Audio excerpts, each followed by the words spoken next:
Yeah, so it's definitely a bit circuitous. I've worn quite a few hats in my adult life, but I've always been really interested in building things. So, I spent some time early on as a young man in the military, and then I got out, and actually my father and I started our first company. It was a hardware company that evolved into kind of a hardware software company, but embedded computing. And did that for quite a while, about a decade, and that's kind of how I cut my teeth kind of in tech and growing businesses. And I actually took a step back from that and decided I wanted to build furniture. So I did that for a while, started a furniture business, and then I was drawn back into tech a few years ago, and that's kind of around the time where we came up with the idea for what's become NetSpeek, and we got that company off the ground, launching it last year, and kind of here we are today, fully in the market.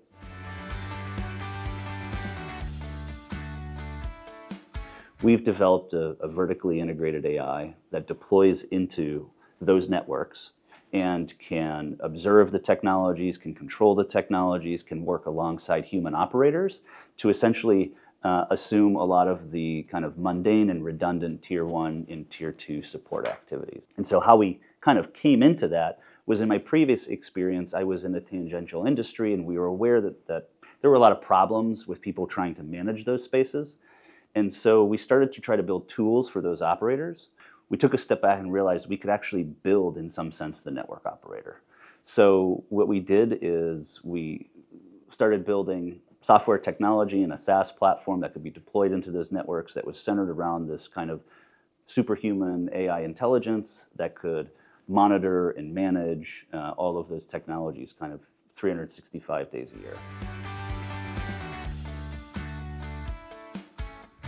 I'm not a kind of person that can ever be bored. I'm the kind of person that always wants to go and learn how things work and build things, and surround myself with like-minded people that want to do that. That's really what's behind my professional work, is wanting to just be in scenarios where you have people sitting around saying, let's create something that just doesn't exist. And let's figure out how to do that really intelligently. And in the context of business, let's bring it to market and create a business out of that.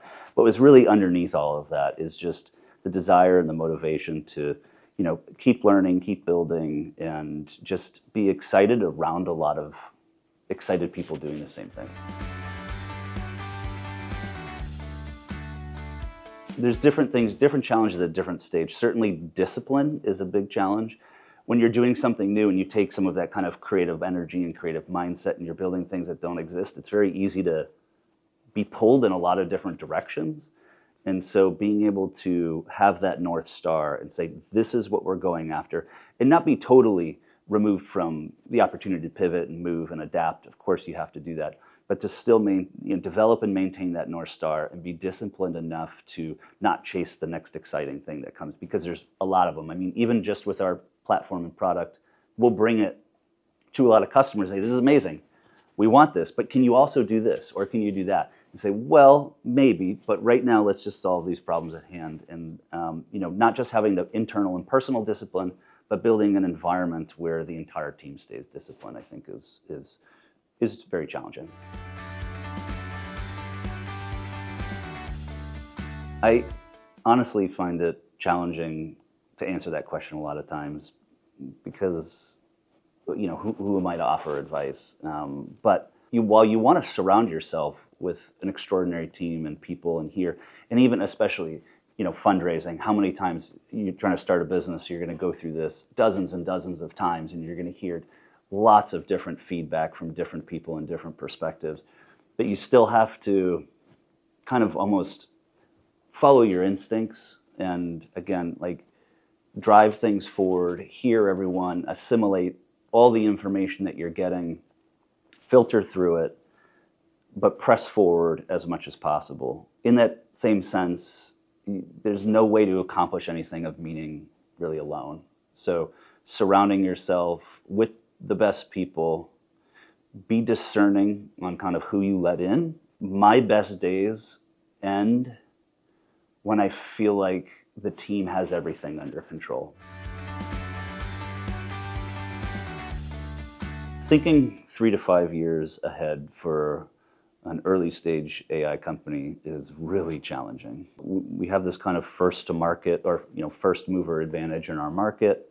So hopefully we can exploit that as much as possible and become the market leader in this category that we're defining. And then, are there opportunities to move into tangential markets? We're talking about collaboration spaces.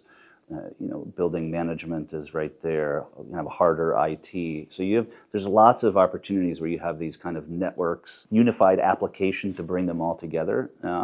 So I think there'll be a natural move to expanding into some of those different applications. We could do a whole interview on just the value that Gesmer. I've been involved with the organization as a client for over a decade in different businesses, and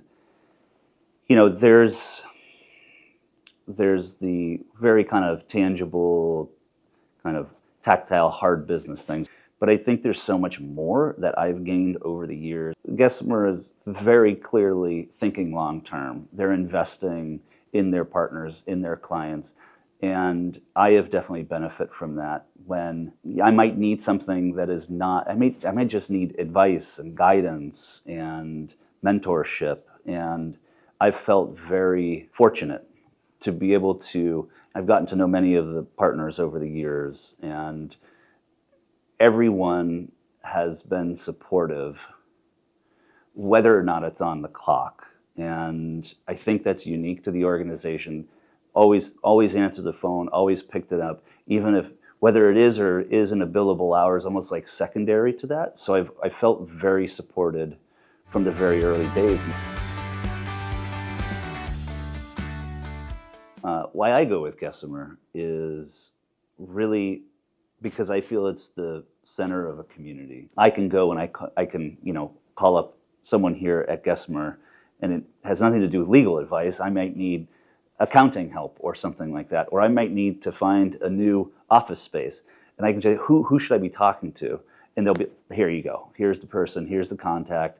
Here's the person within the community that can help support you. So there is very much this long-term, let's rise the tide. Let's do it for companies and individuals, but let's just do it for the overall community, irrespective of whether there might be an immediate kind of tangible benefit. And I think that's very special and very unique.